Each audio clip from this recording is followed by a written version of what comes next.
Heart-opening meditation, healing heartbreak, attachment wounds, and other hurts. I'm Ben Ufana, and in this video I'm going to be guiding you through a meditation practice that can help you work through a wide range of emotions related to heartbreak, losses, and disappointments you've experienced throughout your life. Even going back to childhood, while also deepening your capacity to love and be loved, and for empathy and compassion. Because there's so much detail in what I'm sharing with you, I'll be reading directly from the text. During the acute stages of heartbreak, we often find ourselves flooded with the sadness, grief, fears of abandonment, the pain of loss, and a wide range of other distressing emotions. The intensity of these feelings can persist for quite a while, yet with the passage of time, they begin to dull. The fact that the intensity has diminished, however, does not necessarily mean we have healed. The emotions we have not fully processed remain trapped within the body, much of them accumulating in the chest cavity and more specifically within the heart and lungs. When this happens, it can affect us on multiple levels. Our breathing may become shallow and restricted. The muscles surrounding the ribcage tighten, and the body begins to organize itself around the unresolved emotional tension we are carrying. Over time, this can contribute to chronic constriction in the chest, a reduced breathing capacity, and a persistent activation of the nervous system associated with stress and emotional distress. Even when these physical manifestations are subtle or not immediately noticeable, the emotional residue that remains lodged within us can have a deadening effect. As this accumulation of undigested emotional experience grows, it gradually diminishes our capacity to love and receive love. At the same time, it reinforces the attachment wounds and relational patterns that have shaped many of our relationships. When those patterns remain unresolved, we often find ourselves drawn to the same kinds of partners and reenacting many of the same painful relational dynamics that caused us so much suffering in the first place. And this is why what we have not fully processed continues to shape our lives, making it far more difficult to truly heal, let go, and move forward. Not long after a relationship ended, I was working in Santa Fe, New Mexico a few days a week, and then driving back to Albuquerque late in the evening. The woman I had been seeing had given me the ultimatum. She wanted me to move in and was saying something about wanting to start a family. Although I cared deeply about her, I was feeling a lot of internal resistance. At some level, I sensed that it was not the right thing for me to do. Understandably, she ended the relationship. She was quite angry at first, but after some time we began to develop a friendship. And not long afterwards, she became involved with another man. Her new partner told her if she kept me as a friend, he would leave. Fearing the loss of that relationship, she severed all ties with me. During those late night drives, the first thing I noticed was a sense of deadness in my heart. There's very little feeling there at all, so I began placing my awareness directly into that sense of deadness and breathing softly and deeply. At first, I felt almost nothing, yet I persisted. Gradually, I began to notice faint vapors of feeling beginning to surface.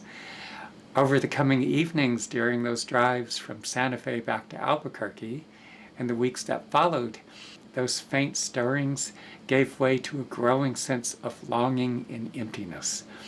As I continued breathing into the depths of those feelings, a whole flood of emotion began pouring out of my chest. At times, it felt as though my entire chest cavity was aching. Gradually, I could feel myself digesting the layers of sadness, grief, loneliness, and emptiness that had been held in my chest. As that happened, something else began to emerge. I started to feel a comforting presence emanating from within, along with feelings of euphoria and a growing sense of connectedness to a higher power. The pain of heartbreak can be intense when you're in the midst of a breakup or other painful relational drama. As I mentioned earlier, one of the most important things you could do is to notice what you are feeling in response to what is happening in your life. Then breathe softly and deeply as you fully immerse your awareness in the depths of those feelings and bodily sensations. Even when we are not going through a breakup, most of us are carrying a considerable amount of stagnant emotional residue within our bodies. Much of it is held in the chest, and again, more specifically in the heart and lungs. We may not be consciously aware of it at any given moment, yet when we form an attachment to someone and that person says or does something that leaves us feeling hurt, rejected, or insecure, those deeper layers of emotion often resurface. And it is not only the pain of breakups that our hearts carry. Our hearts also hold the hurt of rejection, the longing of unrequited love, the pain of betrayal, friendships that ended, and disappointments that trace all the way back years or even decades. Many of us are still carrying wounds that originated in childhood. The impressions of these lived experiences and the emotions tied to them continue to live within us until we find a way to digest them. If you are currently in the midst of a breakup, divorce, being ghosted, or struggling with patterns of unrequited love or attachment wounds, I encourage you to breathe softly and deeply as you fully immerse your awareness in the depths of what you are feeling. Hurt, sadness, grief, feelings of loss, and other emotions will very likely surface. At times, you may also find yourself remembering some of the better moments you shared with the current or former partner. Even if you are not currently caught up in any kind of relational drama, it can still be very beneficial to work with this practice. Simply center your awareness in your chest and breathe into whatever feelings or bodily sensations arise. Everyone's experience will be different. Much of that will depend on your lived experience and your capacity to cope with what you're going through. Some people may feel sadness, grief, or heartache.